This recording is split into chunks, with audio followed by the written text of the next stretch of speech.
When the phone rang that Tuesday afternoon, Nora Bennett almost didn't answer. She was still at her desk in her small Cambridge apartment, finishing an email to her team about $1 million logistics deal.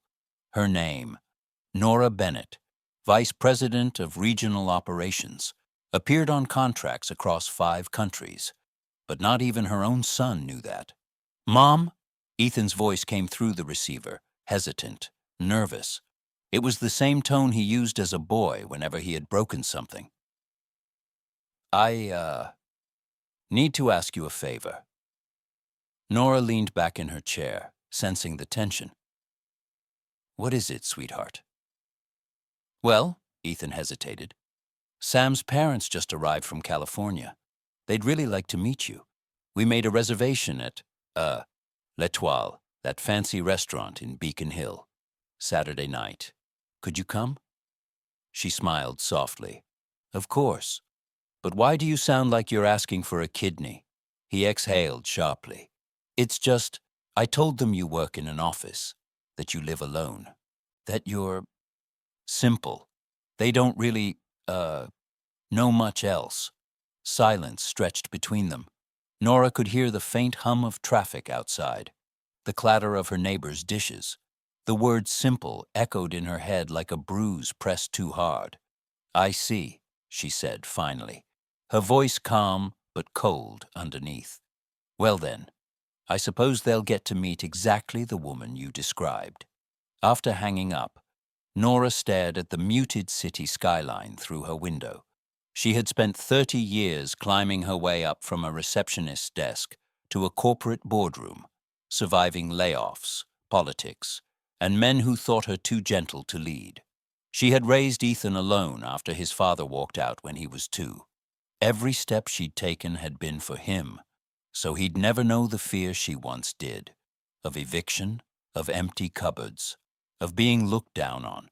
But somehow, despite all that, her son had grown ashamed of her modest life. That night, she opened her closet. Silk blouses, tailored suits, cashmere coats, all silent witnesses of her hidden world. Then her fingers stopped on a faded gray dress, shapeless and wrinkled. She hadn't worn it in years. She laid it on the bed beside a pair of scuffed shoes and a frayed canvas tote.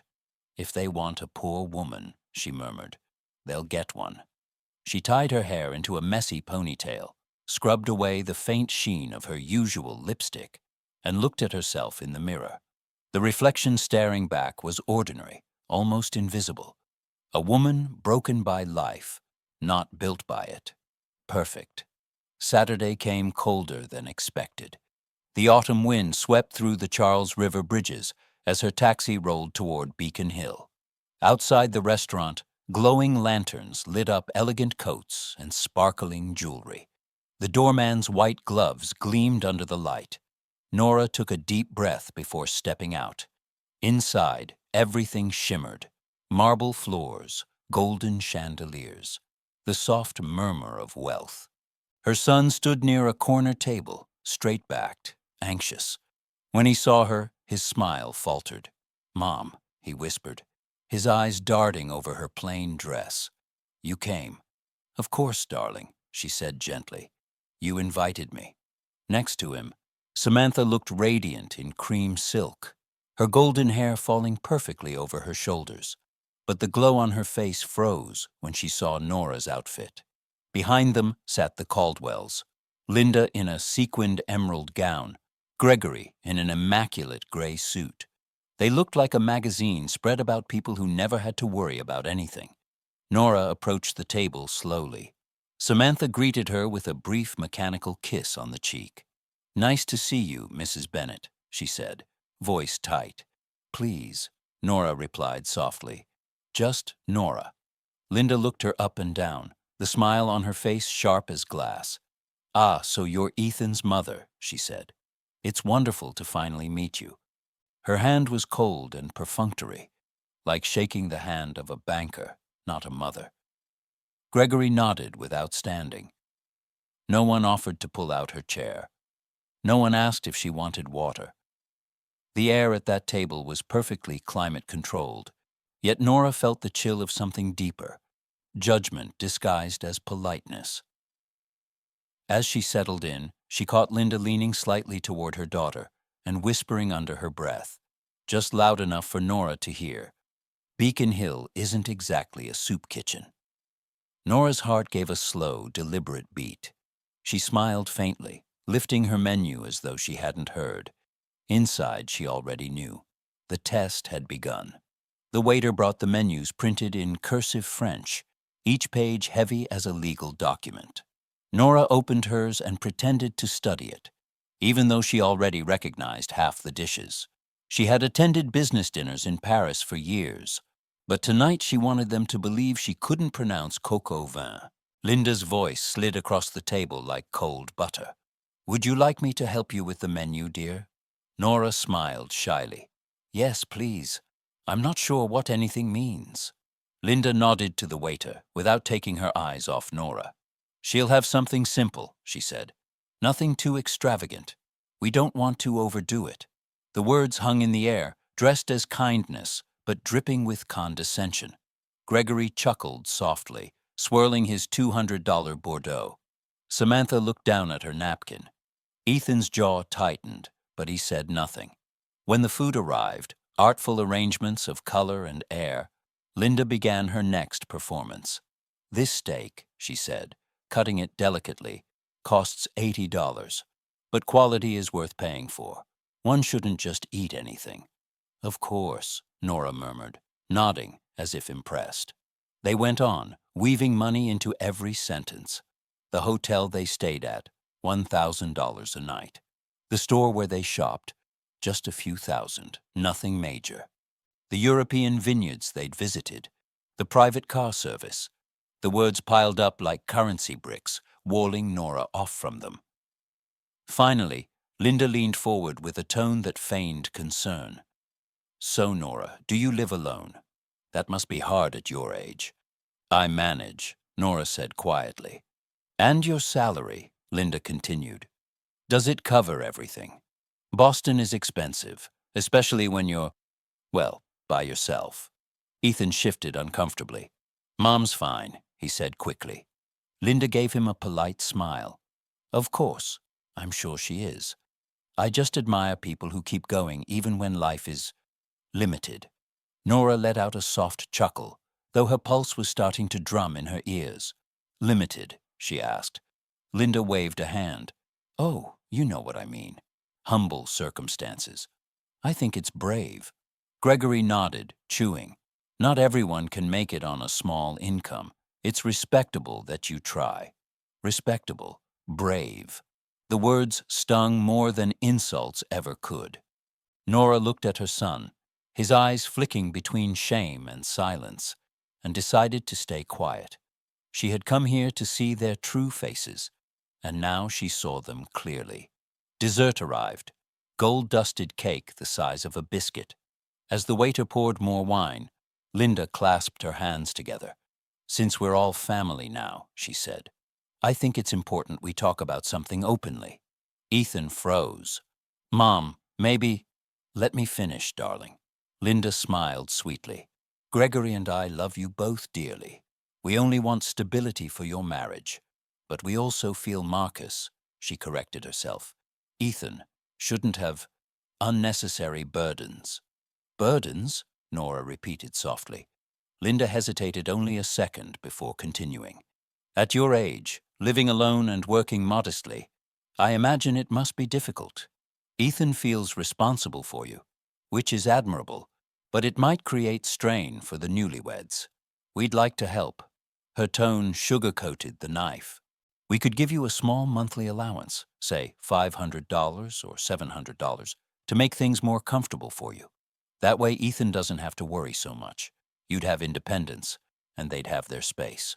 Gregory nodded approvingly, as if they were offering a charity scholarship. Samantha's eyes widened. "Mom!" Linda raised her hand. "It's a fair solution, isn't it? Everyone wins."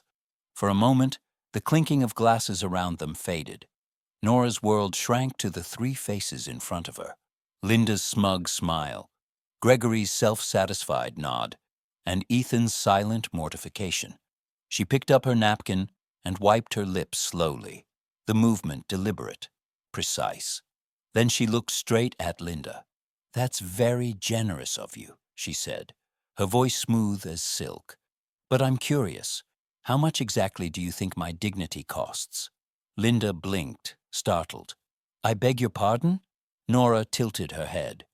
"You mentioned $500, maybe $700? I just want to make sure I understand the exchange rate. What a mother's worth these days." Gregory frowned. "You're misinterpreting." "No," Nora interrupted softly. "I'm not.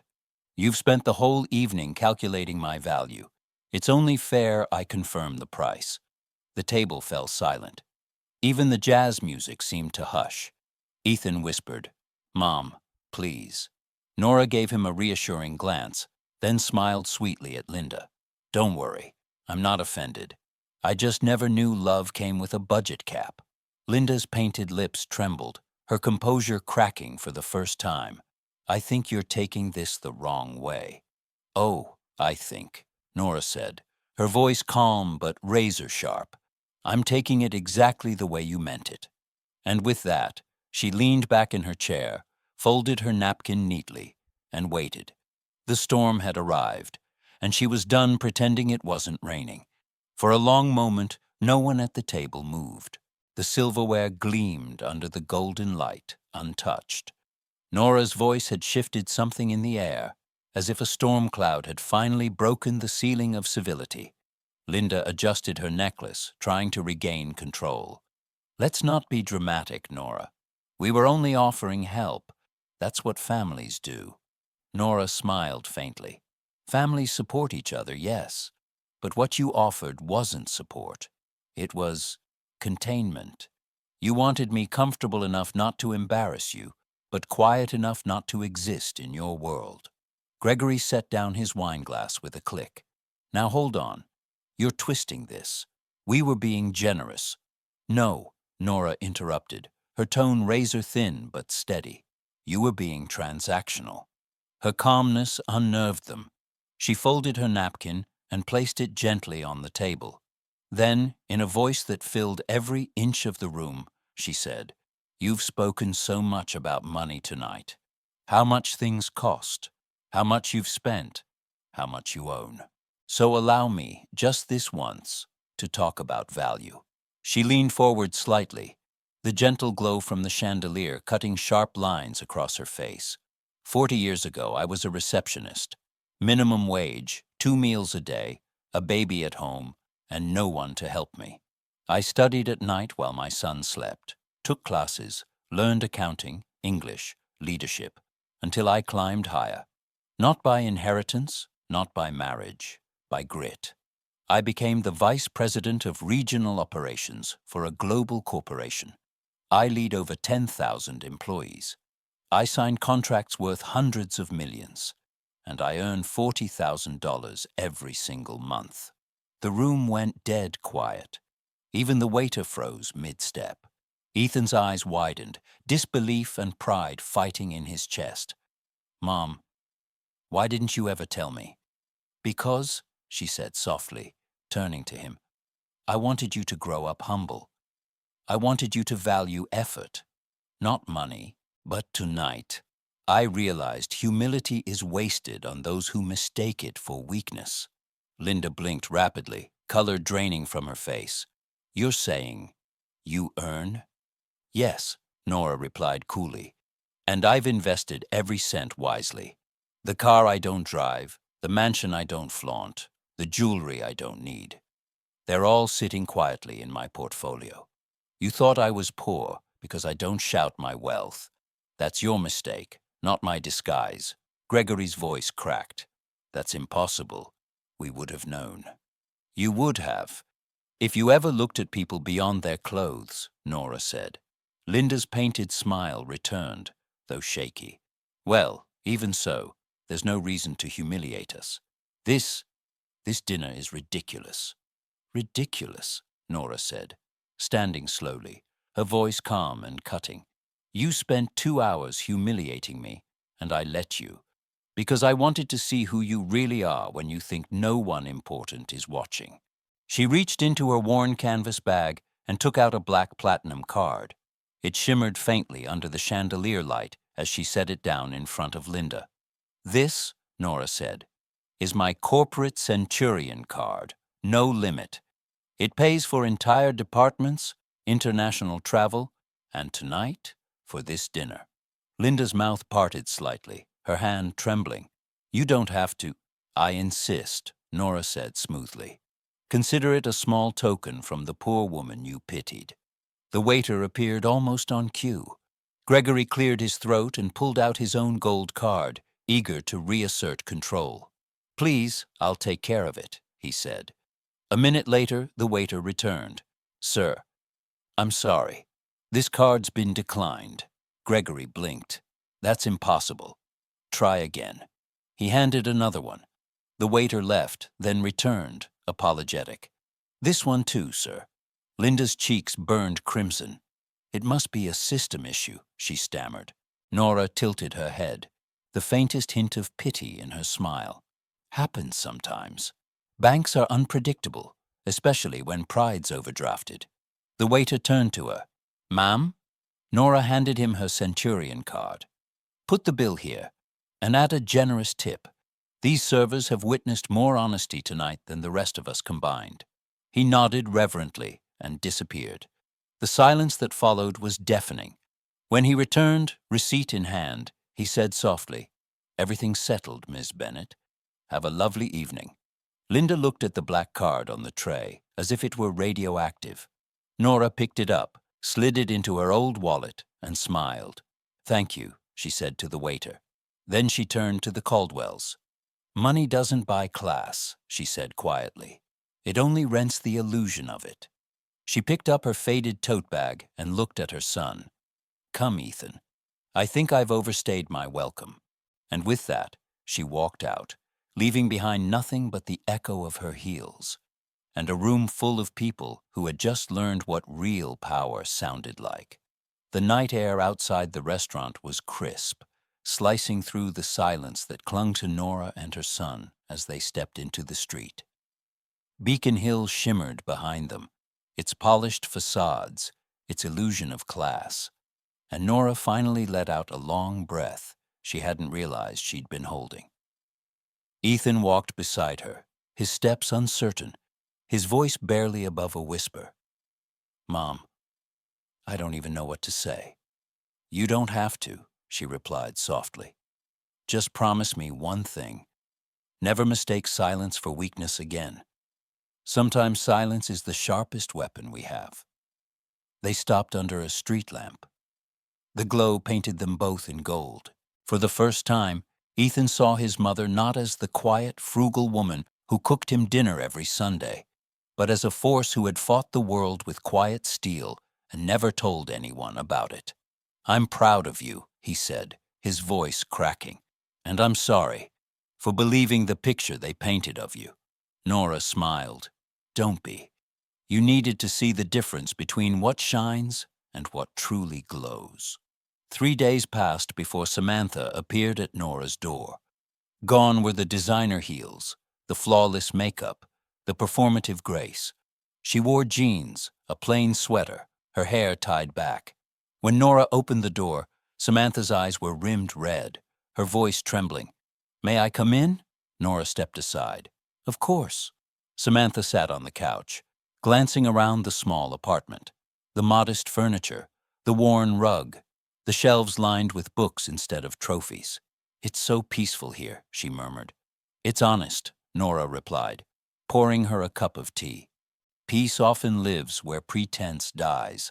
Samantha looked down, twisting her hands. "I came to apologize, not just for what happened that night, but for every time I watched my parents judge people and said nothing, for letting them decide how I should see you." Nora said nothing, only nodded for her to continue. "My parents weren't always like this," Samantha said. "They grew up poor, really poor. Dirt floors, hunger, shame. They swore they'd never go back there. But instead of healing from it, they turned their fear into arrogance. Money became their armor. Control became their language." She met Nora's eyes. I thought that was normal. I thought being proud meant looking down on others. But that night, when you spoke, it was like someone broke a mirror I'd been staring into my whole life. Nora's voice softened. Pain can twist people into strange shapes. The trick is to recognize when the shape no longer fits you. Samantha nodded, tears slipping down her cheeks. Ethan and I have decided to set boundaries. My parents will always be family, but they won't dictate how we live or whom we respect. That's a brave start, Nora said. But remember, boundaries aren't walls. They're lines drawn with self-respect, not resentment. Samantha exhaled shakily. I want to learn from you, Nora, how to live with dignity, not display. How to be wealthy without losing my humanity. Nora smiled. You'll learn, but not from me, from yourself. Start by asking before every choice. Is this for peace or for appearance? The answer will tell you who you're becoming. Samantha wiped her eyes. Thank you for showing me what real strength looks like. Real strength, Nora said quietly, isn't loud. It's the kind that holds steady when the world misjudges you. When Samantha left, the apartment felt warmer somehow. Nora stood by the window, watching the city lights blink across the Charles River. Her phone buzzed. A message from Ethan. Mom, Sam told me about your talk. Thank you for giving her a chance. I love you more than ever. You're everything I want to become, she typed back, her heart swelling. Love you too, son. Always. The next morning, sunlight streamed through the curtains. Nora brewed coffee, the aroma filling the quiet room. The world outside buzzed as usual. People rushing, chasing, competing, but she felt still, centered. She had faced the storm, drawn her lines, spoken her truth, and for the first time in years, she felt completely free. She glanced at the black centurion card resting in her drawer, its metallic sheen catching the light. She closed the drawer gently, smiling. Money could open doors, yes, but only dignity could keep the soul intact. That night, as she sat by the window with her tea, she whispered to herself, half prayer, half reflection. Real wealth isn't what you spend. It's what you keep unshaken when everything else falls apart. Outside, the city glowed, restless, hungry, glittering. Inside, Nora's heart was quiet, steady, and finally, whole.